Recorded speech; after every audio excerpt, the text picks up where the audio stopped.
आप सभी का एक बार फिर स्वागत है अपने YouTube चैनल पर। तो जैसा कि आप सभी को पता है, हम यहाँ पर आपको यूपी असिस्टेंट प्रोफेसर हिंदी साहित्य क्लासेस करा रहे हैं। आज ही क्लास में हम देखिए मानक हिंदी का भाषा वैज्ञानिक विवरण, जिसके अंतर्गत हम हिंदी की स्वनिम व्यवस्था यानी कि ध्वनियों की जो व्यवस्था है उसके बारे में चर्चा करेंगे। साथ में किस प्रकार से स्वर और व्यंजन में जो वर्गीकरण ध्वनियों का किया गया है उसके बारे में जानेंगे। इसके साथ ही उपसर्ग, प्रत्यय, लिंग, वचन, कारक, संज्ञा, सर्वनाम, विशेषण, क्रिया रूप और हिंदी वाक्य रचना के विषय में चर्चा करने वाले हैं। तो जितने भी स्टूडेंट देखिए यूपी असिस्टेंट प्रोफेसर की तैयारी कर रहे हैं तो उनके पास ये अच्छा अवसर है। तो आपको देखिए क्लास से जुड़ना नहीं भूलना है, चैनल को सब्सक्राइब करना नहीं भूलना, क्योंकि जब तक आप चैनल को सब्सक्राइब नहीं करेंगे तब तक आपको कोई भी नोटिफिकेशन प्राप्त नहीं होगा। यहाँ पर देखिए कंप्लीट कोर्स आपको कराया जाएगा, ठीक है। और यहाँ पर आपको 999 में कंप्लीट PDF आपके नोट्स की हिंदी साहित्य की मिल जाएगी। तो अच्छा ऑफर लगा हुआ है, ठीक है, क्योंकि कोर्स लॉन्च किया गया है। उसी ऑफर के अकॉर्डिंग आपको PDF 999 में प्राप्त हो जाएंगी।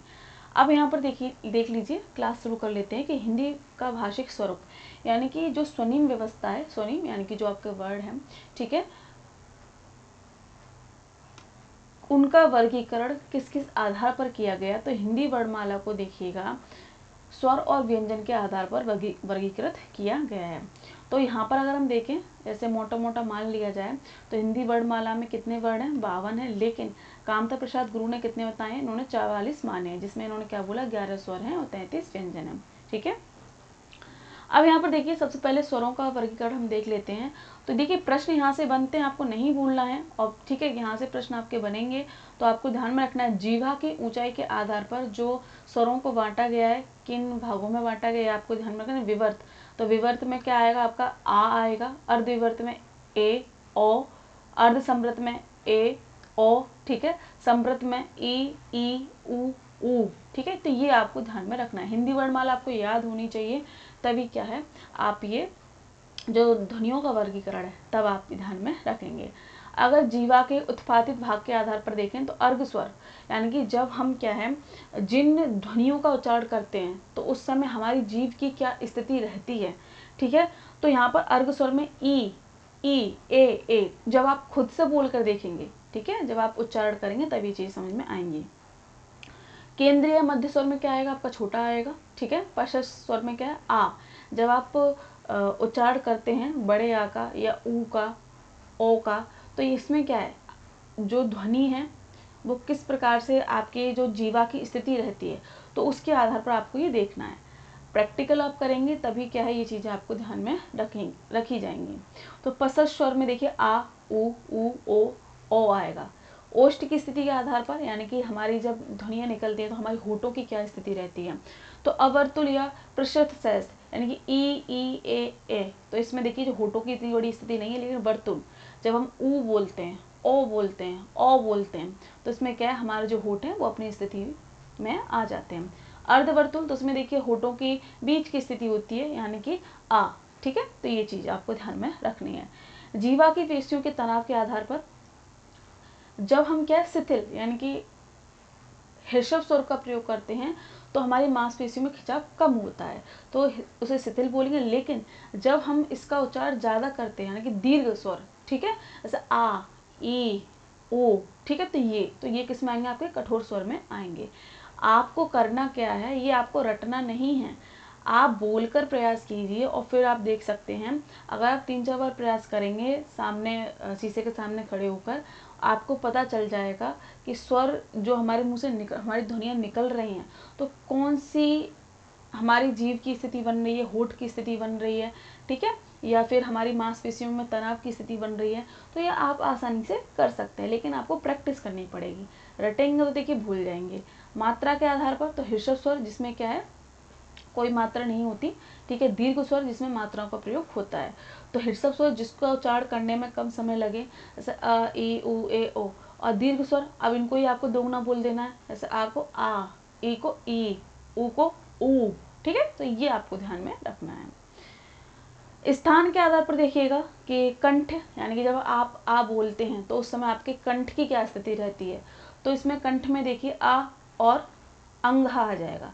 तालव्य पे आपके तालु की स्थिति स्वर की अगर हम बोलें ई, तो इसमें छोटी ई आएगी। मूर्धन्य में री, ठीक है। ओष्ठ में क्या होगा, ऊ ओ, अनुनासिक में अंग, कंठ तालब में ए। अब देखिए कंठ में क्या है, आपका आ रहा है, ठीक है, और तालु में क्या आ रहा है, ई आ रहा है, ठीक है। अब इसको मिला देंगे तो कंठ तालब में क्या बन जाएगा, ए बन जाएगा, ठीक है। ऐसे ही कंठोष्टे में देखिएगा, ऊ को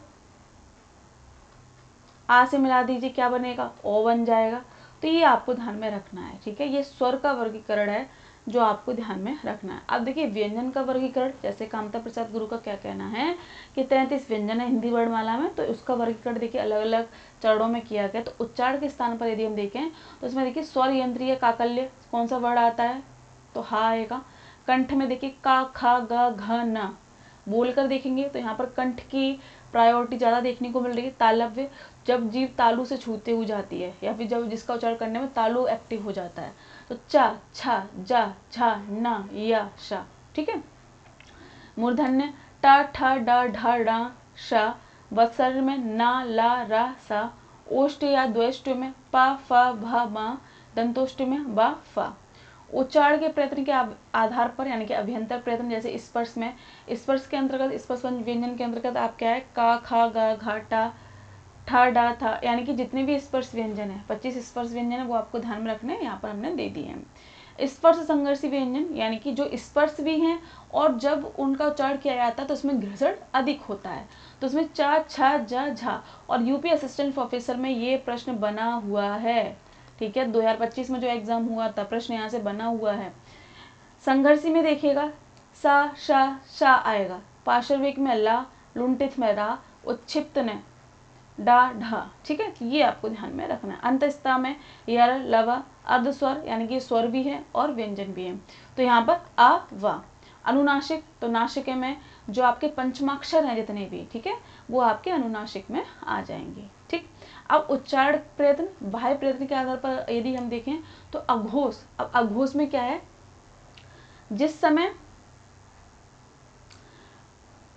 प्रत्येक वर्ग के, चाहे वो कंठ हो, तालु हो, ठीक है, तो यहाँ पर क्या बोल रहे हैं कि प्रत्येक वर्ग के प्रथम और द्वितीय व्यंजन आपके अघोष हैं। कैसे हैं, आपके प्रथम वर्ग के, प्रत्येक वर्ग के प्रथम और द्वितीय व्यंजन क्या है, अघोष हैं, यानी कि स्वर जो यंत्रियां हैं वो झंकृत नहीं होती हैं। दूसरा, इसमें देखिए ऊष्म व्यंजन आते हैं स, स, ह। घोष में क्या है, प्रत्येक वर्ग के तृतीय, चतुर्थ, पंचम, जिसमें क्या है आपके जो स्वर यंत्रियां वो झंकृत हो जाती हैं, ठीक है। और इसमें आप देखेंगे गा, घा, ना, झा, ना, टा, डा, ढा, ना, दा, धा, ना, बा, भा, मा। अंतस्था में या, र, लव आ जाएंगे। तो घोष अघोष आपको याद रखने हैं, ठीक है। ये चीजें आपको ध्यान में रखनी है। अल्प प्राण, महाप्राण भी आपको ध्यान में रखने हैं। अल्प प्राण और महाप्राण, तो अल्प प्राण जिनका उच्चारण करने में क्या है, कम समय लगता है, ठीक है, वो आपके अल्प प्राण के अंतर्गत आएंगे। महाप्राण जिसका उच्चारण करने में अधिक समय लगता है, वो आपके महाप्राण के अंतर्गत आएंगे, ठीक। चलिए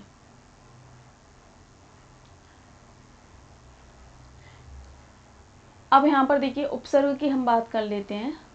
जैसा कि आपके में शीर्षक लगा हुआ है, तो उपसर्ग क्या है, तो उपसर्ग दो शब्दों से मिलकर बना है। उप यानी कि समीप या बोले पास, सर्ग यानी कि सृष्टि या निर्माण करना। इसका अर्थ है पास में बैठकर नया शब्द बनाना।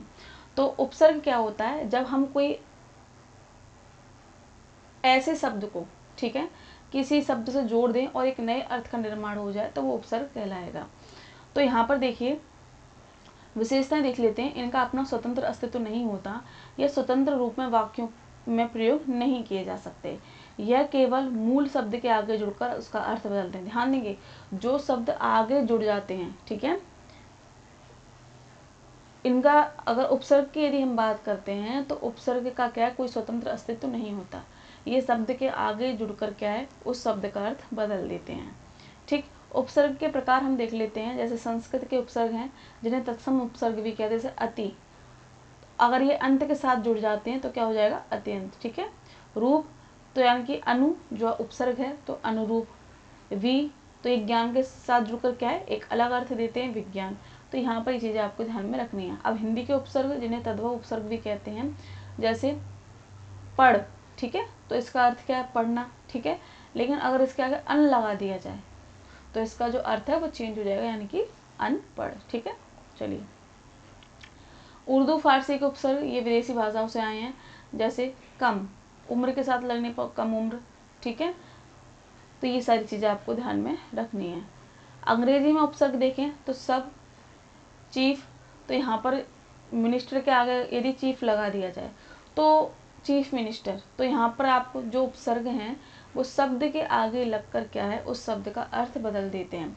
ध्यान देंगे, इनका स्वतंत्र कोई अस्तित्व नहीं होता जब तक ये किसी शब्द के साथ ना मिल जाए, ठीक है, और शब्द भी क्या है, सार्थक होना चाहिए, बिना सार्थक शब्द के साथ जुड़कर ये अर्थ नहीं बदल सकते। प्रत्यय ये क्या है, शब्द के पीछे से जुड़ते हैं तब उसका अर्थ बदल देते हैं, तो आपको ध्यान में रखना है। प्रत्यय दो शब्दों से मिलकर बना है, प्रति यानी कि साथ में या बाद में, आय यानी कि चलने वाला, इसका अर्थ है शब्दों के बाद, साथ पर बाद में चलने या लगने वाला। प्रत्यय की क्या विशेषता है, यह उपसर्ग की तरह इनका भी अपना स्वतंत्र अर्थ नहीं होता है, यह हमेशा मूल शब्द के पीछे जुड़ते हैं, ठीक है। प्रत्यय के प्रमुख प्रकार क्या हैं, तो इनके दो प्रमुख भेद हैं। कृत्य प्रत्यय जो प्रतिक्रिया या धातु के अंत में लगते हैं उन्हें कृत्य प्रत्यय कहते हैं। इनसे बने शब्दों को कृदंत कहा जाता है। ये क्रिया या धातु के अंत में लगते हैं, जैसे आई यानी कि पढ़ाई, आवट यानी कि लिखावट, ठीक है, तो ये क्या है, सब मूल शब्दों के अंत में लग कर क्या है, उसका अर्थ बदल देते हैं। इनका भी कोई स्वतंत्र अस्तित्व नहीं होता। और ध्यान देंगे, उपसर्ग हो या प्रत्यय हो, ये क्या है, उन्हीं शब्दों के आगे या पीछे लगकर क्या है, अर्थ को बदलते हैं जिनका कोई सार्थक अर्थ निकलता हो, ठीक है। चलिए, तदित प्रत्यय जो प्रत्यय संज्ञा सर्वनाम विशेषण के अंत में लगते हैं तदित प्रत्यय कहते हैं। जैसे सुंदर, तो ता को यदि हम पीछे लगा देंगे तो क्या हो जाएगा, सुंदरता, ठीक है, तो ये विशेषण के अंत में लग रहे हैं, ठीक है।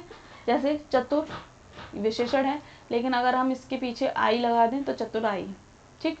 सोना संज्ञा है, लेकिन अगर इसके पीछे आर लगाते सुनार, तो ये आपको ध्यान में रखना है। अब देखिए, एक ही शब्द में उपसर्ग और प्रत्यय दोनों कैसे हो सकते हैं, तो ये आपको ध्यान में रखना है।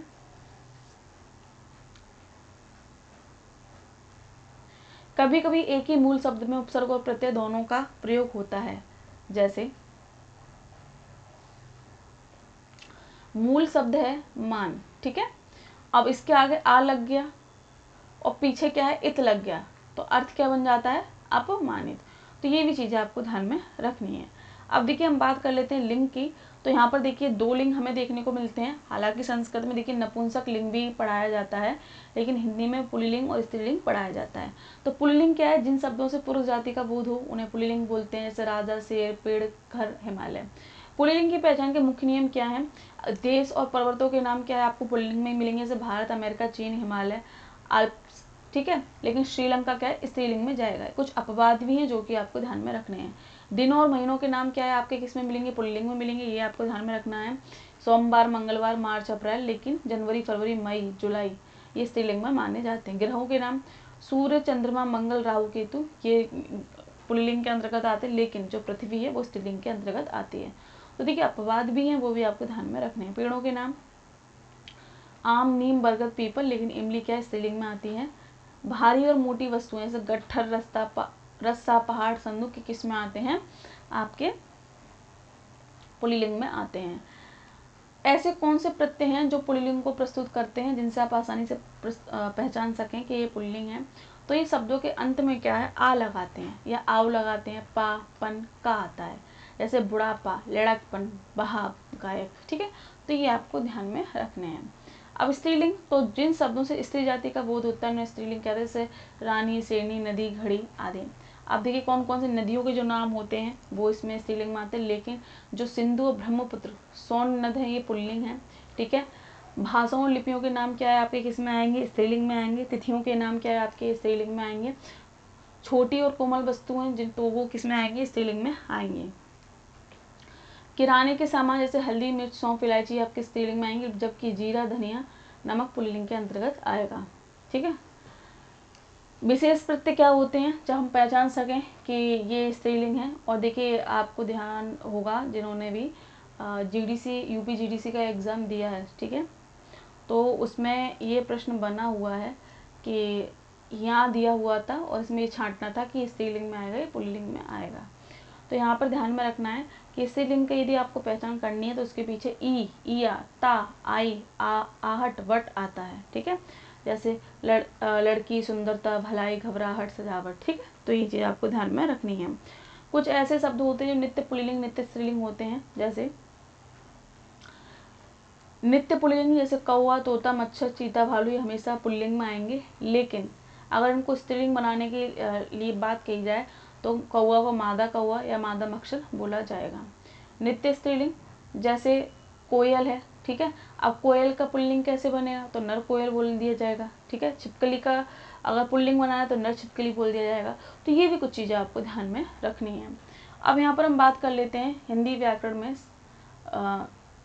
वचन की। ठीक है, तो वचन किसे कहते हैं, तो हिंदी व्याकरण में संज्ञा, सर्वनाम, विशेषण या क्रिया के जिस रूप में उसकी संख्या का बोध होता है वो वचन कहलाता है। अब देखिए वचन क्या है, दो प्रकार के वचन पाए जाते हैं। हालांकि तीन वचन हुआ करते थे, एक वचन, द्विवचन, बहुवचन, लेकिन अब देखिए एक वचन बहुवचन को ही देखा जाता है हिंदी में। तो यहाँ पर एक वचन यानी कि शब्द के जिस रूप से किसी एक व्यक्ति, वस्तु, प्राणी का बोध हो, यानी किसी एक वस्तु का बोध हो, वो क्या है एक वचन है, जैसे लड़का, पुस्तक, घोड़ा, नदी।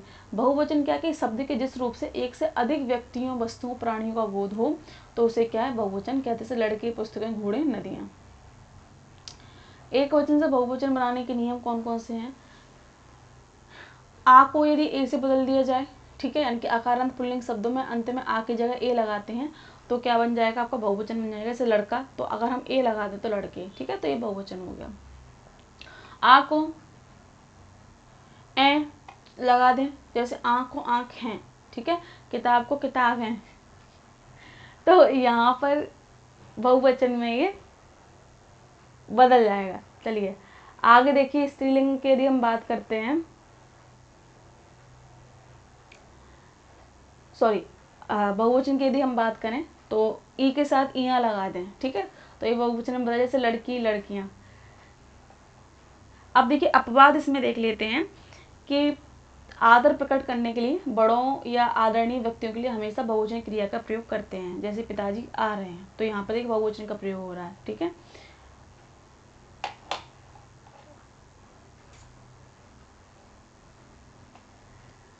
अब बात करते हैं कारक की। तो हिंदी व्याकरण में संज्ञा, सर्वनाम के जिस रूप से उसका संबंध वाक्य के अन्य शब्दों के साथ जाना जाता है उसे कारक कहते हैं। संज्ञा, सर्वनाम को क्रिया से जोड़ने वाले चिन्हों को विभक्ति या परसर्ग भी बोला जाता है। कारक के भेद देखिए 8 भेद हैं, आपको ध्यान में रखने हैं। तो कर्ता ने, विभक्ति चिन्ह भी आपको ध्यान में रखने हैं। ठीक है, कर्ता ने, कर्म को, और ये आपको शायद याद भी हुआ कि कर्ण से यानी कि के द्वारा, यानी कि काम करने का साधन। संप्रदान को, के लिए, अपादान से, तो अपादान से अलग होने के अर्थ में क्या इसका प्रयोग किया जाता है, अपादान विभक्ति चिन्ह का। संबंध, का, की, के, रारी, रे। ठीक है, अन्य शब्दों में संबंध स्थापित करने के लिए ये चिन्ह प्रयोग किए जाते हैं। अधिकरण, मैं, पर, और संबोधन, हे, अरे, ओ। ठीक है, तो यहाँ पर देखिए उदाहरण भी दिया गया, ये आपको ध्यान में रखना है। बात करते हैं संज्ञा की। तो संज्ञा किसे कहते हैं कि किसी व्यक्ति, वस्तु, स्थान, जाति, भाव, गुण के नाम को संज्ञा कहते हैं। तो सीधे शब्दों में बोले, संसार किसी भी नाम को संज्ञा कहा जाता है, जैसे राम, दिल्ली, आम। तो ये उदाहरण है, ये आपको ध्यान में रखने हैं। संज्ञा के प्रकार, तो देखिए इनके, अगर हम हिंदी व्याकरण के मुख्य रूप से देखें तो संज्ञा के 3 भेद हैं, लेकिन अंग्रेजी व्याकरण के प्रभाव के कारण इसके 5 भेद माने जाते हैं। तो आप 5 को ही प्रायोरिटी देंगे। ठीक है, व्यक्तिवाचक संज्ञा, तो जिस शब्द से किसी विशेष व्यक्ति, वस्तु या स्थान का बोध हो, तो व्यक्तिवाचक संज्ञा। इसमें आप देखिए राम या किसी स्थान यानी कि या किसी वस्तु का बोध हो रहा है तो व्यक्तिवाचक संज्ञा। जातिवाचक संज्ञा, जब किसी शब्द से किसी प्राणी या किसी स्थान की पूरी जाति का बोध हो, जैसे लड़का, लड़की, तो इससे क्या है पूरी जाति का बोध हो रहा है। ठीक है, पर्वत, तो कई पर्वतों का बोध हो रहा है। नदी, तो कई नदियों का बोध हो रहा है। तो ये जातिवाचक संज्ञा है।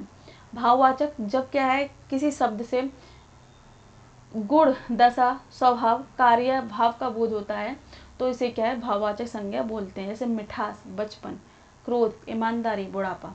द्रव्यवाचक संज्ञा, जिस शब्द से किसी धातु, द्रव्य, ऐसी वस्तु का बोध हो जिन्हें मापा या तोला जा सकता है पर गिना नहीं जा सकता, जैसे सोना, पानी, दूध, तेल, लोहा। समूहवाचक, जिस शब्द से किसी समूह या समुदाय का बोध हो तो उन्हें समूहवाचक संज्ञा बोलेंगे, जैसे सेना हो गई, कक्षा हो गई, भीड़ हो गई, ठीक है। तो ये सारी चीजें।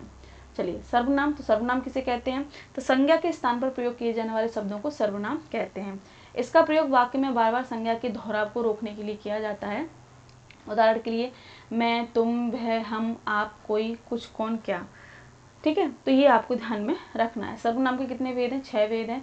तो सबसे पहले देखिए पुरुषवाचक सर्वनाम, जो सर्वनाम शब्द बोलने वाले, सुनने वाले किसी अन्य व्यक्ति के लिए प्रयोग किए जाते हैं, तो वो क्या है, पुरुषवाचक सर्वनाम कहते हैं। अब इसमें देखिए 3 पुरुष पाए जाते हैं, उत्तम पुरुष, मध्यम पुरुष, अन्य पुरुष। उत्तम पुरुष यानी कि जो बोलने वाला, यानी कि मैं, हम, ठीक है, तो ये चिन्ह आएंगे इसमें। मध्यम पुरुष जो सुनने वाला है, तुम, आप। और अन्य पुरुष जिसमें क्या है, किसी और के बारे में बात की जा रही हो, वह या वे। निश्चयवाचक सर्वनाम क्या है, जिन सर्वनाम शब्दों में किसी निश्चित व्यक्ति या वस्तु का वेद हो रहा है या बोध हो रहा है, तो वो क्या है, निश्चयवाचक सर्वनाम है। यानी कि यह मेरी कार है, ठीक है। तो इसमें क्या है कि निश्चय है, देखने को मिल रहा है। अनिश्चयवाचक, तो इस सर्वनाम में क्या है, शब्दों का किसी निश्चित व्यक्ति या वस्तु का बोध नहीं हो रहा। जैसे बाहर कोई खड़ा है तो कोई निश्चित नहीं कर पा रहा कि बाहर कौन खड़ा है, ठीक है। संबंधवाचक सर्वनाम क्या है, जो सर्वनाम शब्द वाक्य में आए दूसरे संज्ञा सर्वनाम संबंध शब्दों से संबंध बताते हैं, यानी कि जो मेहनत करेगा वह सफल होगा। तो यहाँ संबंध दिखाया जा रहा है, ठीक है, यानी कि जो पढ़ेगा तो वही सफल होगा, ठीक। प्रश्नवाचक सर्वनाम क्या है, कि जिन सर्वनाम शब्दों का प्रयोग प्रश्न पूछने के लिए किया जाता है वो क्या है, प्रश्नवाचक सर्वनाम कहलाते हैं। जैसे तुम क्या कर रहे हो, तुम क्या खा रहे हो, ठीक है, तो एक प्रश्न है इसमें। निजवाचक सर्वनाम, ध्यान देंगे, जिन सर्वनाम शब्दों का प्रयोग करता काम करने वाले यानी कि अपने स्वयं के लिए करता है, ठीक है, अपने आप के लिए करता है, ठीक है, तो वो निजवाचक सर्वनाम कहलाता है। ऐसे मैं अपना काम खुद करूंगा, ठीक है। तो ये सारी चीजें। अब देखिए विशेषण किसे कहते हैं, विशेषण को भी हम देख लेते हैं। तो जो शब्द किसी संज्ञा सर्वनाम की विशेषता यानी कि गुण, दोष, संख्या, परिमाण को बताते हैं उन्हें विशेषण कहा जाता है। जिसकी विशेषता बताई जाए उसे क्या है, विशेष्य बोलते हैं। उदाहरण के लिए काला घोड़ा दौड़ रहा है, तो काला क्या है, विशेषण है, ठीक है। और विशेष इसमें कौन है, विशेषता किसकी बताई जा रही है, घोड़े की, तो यहाँ पर विशेष हो जाएगा घोड़ा। विशेषण के देखिए भेद देख लेते, 4 भेद हैं इसके। तो गुणवाचक विशेषण, जिन शब्दों से संज्ञा सर्वनाम के गुण, दोष, रंग, आकार, दशा, स्थान का बोध हो, ठीक है, उसे गुणवाचक विशेषण बोलते हैं। जैसे अच्छा, बुरा, लाल, पुराना, तो ये क्या है, गुण है। संख्यावाचक विशेषण, जिन शब्दों से संज्ञा सर्वनाम की संख्या का बोध हो, यानी कि कोई भी एक संख्या हो, ठीक है। और संख्यावाचक भी 2 प्रकार की है, निश्चित संख्यावाचक, जैसे आप कुछ भी ले सकते हैं, किसी भी फल की कोई संख्या ले सकते हैं, जैसे 4 आम हो गए, ठीक है, 10 लड़के या 10 लड़कियां, तो ये निश्चित संख्या है। लेकिन अनिश्चित में क्या है, कुछ लोग, किसी कोई संख्या ही नहीं है, एक अनिश्चित है वो चीज। तो ये चीज आपको ध्यान में रखनी है। परिमाणवाचक विशेषण, तो जिन शब्दों से किसी वस्तु की नापतोल या मात्रा का बोध हो, जिन्हें गिना नहीं जा सकता, सिर्फ उसे मापा जा सकता है। 2 प्रकार के होते हैं, जैसे निश्चित परिमाणवाचक, दूसरे हैं अनिश्चित परिमाणवाचक। तो निश्चित में क्या है, गिना नहीं जा रहा, मापा जा रहा है, तो जैसे 2 लीटर दूध हो गया। अनिश्चित परिमाणवाचक में क्या होता है, जिसमें क्या अनिश्चित है, यानी कि थोड़ा पानी, कोई मापा भी नहीं गया उसे, ये सारी चीजें। सार्वनामिक विशेषण क्या है, जब कोई सर्वनाम शब्द संज्ञा से पहले आकर उसकी विशेषता बताते हैं और उसकी ओर संकेत करता है तो उसे सार्वनामिक और संकेतवाचक विशेषण कहते हैं। उदाहरण के लिए यह किताब मेरी है, वह घर सुंदर है। यह और वह क्या है, सर्वनाम है, लेकिन संज्ञा किताब और घर से पहले आकर विशेषण का काम कर रहे हैं।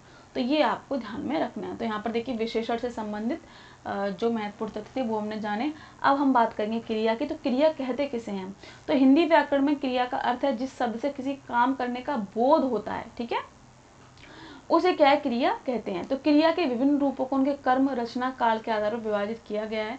तो कर्म के आधार पर यदि हम इसका विभाजन देखेंगे तो 2 प्रकार हमें देखने को मिलते हैं, सकर्मक क्रिया, दूसरी अकर्मक क्रिया। तो सकर्मक क्रिया क्या है, कि जिस क्रिया का फल कर्म पर पड़ता है, यानी वाक्य में कर्म होता है। जैसे क्रिया के साथ क्या या किसको लगाने पर उत्तर मिलता है। जैसे राम आम खाता है, तो क्या खाता है, आम खाता है, तो कर्म क्या कर रहा है, वो आम। तो ये चीज पूरी यहाँ पर बताई गई है। अकर्मक क्रिया, जिस क्रिया का फल सीधे कर्ता पर पड़ता है, वाक्य में कर्म नहीं होता। जैसे वह रोता है, पक्षी उड़ते हैं, तो इस पर क्या है, रोना उड़ना उसका सीधा फल क्या है, कर्ता पर है, ठीक है, लेकिन कर्म नहीं हो रहा। तो ये सारी चीजें आपको ध्यान में रखनी है। रचना या प्रयोग के आधार पर यदि हम देखें क्रिया के रूप, तो सामान्य क्रिया जहाँ केवल एक क्रिया का प्रयोग हो, जैसे मोहन आया, ठीक है, उसने पढ़ा। संयुक्त क्रिया क्या होती है, जब दो या दो से अधिक क्रिया मिलकर एक साथ पूर्ण की जाती हैं, जैसे वह खाने लगा, ठीक है। नाम धातु क्रिया, जो क्रियाएं संज्ञा सर्वनाम या विशेष शब्द से बनती हैं, जैसे हाथ यानी कि हथियाना, बात बतियाना, ठीक है, तो ये सारी चीजें। प्रेरणार्थक क्रिया क्या है, जहाँ कर्ता स्वयं काम ना करके किसी दूसरे के काम करने की प्रेरणा देता है, तो प्रेरणार्थक क्रिया कहलाती है। पूर्वकालिक क्रिया, मुख्य क्रिया से पहले समाप्त होने वाली क्रिया, जैसे वह पढ़कर सो गया, तो सोने से पहले कौन सी क्रिया हुई थी, पढ़ना, तो ये। अब देखिए काल के आधार पर क्रिया को, ये रूप को यदि हम देखते हैं तो समय के अनुसार क्रिया के 3 रूप बदलते हैं, भूतकालिक क्रिया, वर्तमानकालिक क्रिया और भविष्यकालिक क्रिया। भूतकालिक क्रिया क्या होती है, जो काम के बीते समय में हो चुका है उसको दिखाए। वर्तमानकालिक, जो काम अभी चल रहा है, ठीक है, वो दिखाए। भविष्यकालिक क्या होती है, जो आगे आने वाले समय में जो कार्य होने वाला है, ऐसे हम आगे पढ़ेंगे, ठीक है, तो इसमें क्या है, आगे क्रिया होगी, हुई नहीं है अभी। अब देखिए क्रिया का मूल रूप क्या है, धातु है, और क्रिया के मूल रूप को धातु कहते हैं, ठीक है, जिसमें धातु में ना प्रत्यय जोड़कर क्रिया का सामान्य रूप बनता है। उदाहरण के लिए पढ़ क्या है, धातु है, और इसमें क्या है, ना को जोड़ दिया जाए तो क्या बन जाएगा, पढ़ना। तो क्रिया का मूल रूप क्या है, धातु कहलाता है, ये आपको ध्यान में रखना है। अगला जो टॉपिक आपके शीर्षक में रह गया है वो कौन सा है, हिंदी वाक्य रचना, तो इसको भी जल्दी देख लेते हैं। तो हिंदी व्याकरण में दो या दो से अधिक शब्दों के सार्थक समूह को, जो किसी निश्चित अर्थ को पूरा प्रकट करता है, उसे क्या है, वाक्य कहते हैं। वाक्य के मुख्यतः 2 अंग होते हैं, कौन कौन से, उद्देश्य और विधेय। तो उद्देश्य क्या है, जिसके बारे में कुछ कहा जाए, ठीक है, जैसे राम। उद्देश्य, उस उद्देश्य के बारे में कुछ कहा, जैसे राम आम खाता है, तो कहा किसके बारे में जा रहा है, तो उद्देश्य क्या है, राम है, और विधेय कौन है, जो उद्देश्य के बारे में कुछ कहा जाए, ठीक है। चलिए वाक्य रचना के प्रकार, तो हिंदी में वाक्यों का वर्गीकरण 2 मुख्य आधारों पर किया जाता है। रचना या बनावट के आधार पर 3 वाक्य हैं, एक तो सरल या साधारण वाक्य, ठीक है, जिस वाक्य में केवल एक ही उद्देश्य, एक ही विधेय होता है, यानी कि एक ही मुख्य क्रिया हो, जैसे बच्चे मैदान में खेल रहे हैं, मोहन क्या है, पुस्तक पढ़ रहा है। संयुक्त वाक्य क्या है, जिस वाक्य में 2 या 2 से अधिक स्वतंत्र उपवाक्य हों, किसी योजक शब्द यानी कि और, या, किंतु, परंतु, इसलिए, अतः से जुड़े हों, जैसे सूर्योदय हुआ और अंधकार दूर हो गया, तो ये क्या है, संयुक्त वाक्य है। मिश्रित और मिश्र वाक्य क्या है, जिस वाक्य में एक मुख्य उपवाक्य हो और अन्य उपवाक्य उस पर आश्रित हो, यानी कि डिपेंडेंट हो उस पर। ये अक्सर की, जो, क्योंकि, यदि, तो, जैसे, वैसे जो चिन्ह हैं उनके माध्यम से जुड़ा होता है। जैसे शिक्षक ने कहा कि कल छुट्टी है, यदि परिश्रम करोगे तो सफल हो जाओगे, ठीक है, तो ये इसके उदाहरण हैं। अब देखिए अर्थ के आधार पर 8 भागों में क्या है, वाक्य को बांटा गया है। तो विधानवाचक, तो साधारण ये वाक्य होते हैं, और इसमें क्या है, सामान्य जानकारी दी जाती है। निषेधवाचक, कार्य ना होने या मनाही का बोध होता है, ठीक है। प्रश्नवाचक, जिसमें प्रश्न पूछा जाए। आज्ञावाचक, जिसमें कि हम आदेश देते हैं, ठीक है, या उपदेश देते हैं। विस्मयवाचक, तो इसमें देखिए आश्चर्य, हर्ष, शोक, घृणा आदि भावों का बोध होता है, तो जैसे वाह ये कितना सुंदर है, ठीक है, तो ये सारी चीजें। इच्छावाचक, जिसमें क्या है, इच्छा या शुभकामना या आशीर्वाद का बोध हो, तो वो क्या इच्छावाचक वाक्य के अंतर्गत आएगा। संदेहवाचक, जिस वाक्य में कार्य के होने में संदेह हो, जैसे शायद आज वर्षा होगी, तो इसमें क्या एक संशय बना हुआ है कि वर्षा हो भी सकती है, नहीं भी हो सकती है। संकेतवाचक, तो एक क्रिया का होना दूसरी क्रिया पर निर्भर करेगा, कि अगर तुम जाते हो तो मैं भी चलता हूँ, ठीक है। तो ये यहाँ पर देखिएगा आपके जो महत्वपूर्ण टॉपिक थे, जैसा कि आपके सिलेबस में लगा है, वो हमने आपको करा दिया है। तो आज की क्लास में हमने आपको जो हिंदी की स्वनिम व्यवस्था यानी कि जो वर्ण व्यवस्था है, उनका जो वर्गीकरण है उनको बताया। साथ में आपको उपसर्ग, प्रत्यय, लिंग, वचन, कारक, संज्ञा, सर्वनाम, विशेषण, क्रिया, हिंदी वाक्य रचना, जो महत्वपूर्ण तथ्य हैं उनके विषय में चर्चा करा दी है। तो जितने भी स्टूडेंट यूपी असिस्टेंट प्रोफेसर की तैयारी कर रहे हैं, तो उनके लिए यहाँ पर कंप्लीट कोर्स चलाया जा रहा है। तो आपको कंप्लीट कोर्स की जो PDF है, ठीक है, 999 रुपये में प्राप्त हो सकती है। आपको क्या है, इस नंबर पर मैसेज कर देना है और आपको कंप्लीट नोट्स प्राप्त हो जाएंगे, ठीक है। जैसे जैसे क्लासें बनेगी वैसे वैसे आपको क्या कंटेंट दे दिया जाएगा। तो ज़्यादा से ज़्यादा देखिए आपको वीडियो को शेयर करना है, चैनल को सब्सक्राइब करना है और ऐसे बने रहना अपने चैनल के साथ। बहुत बहुत धन्यवाद।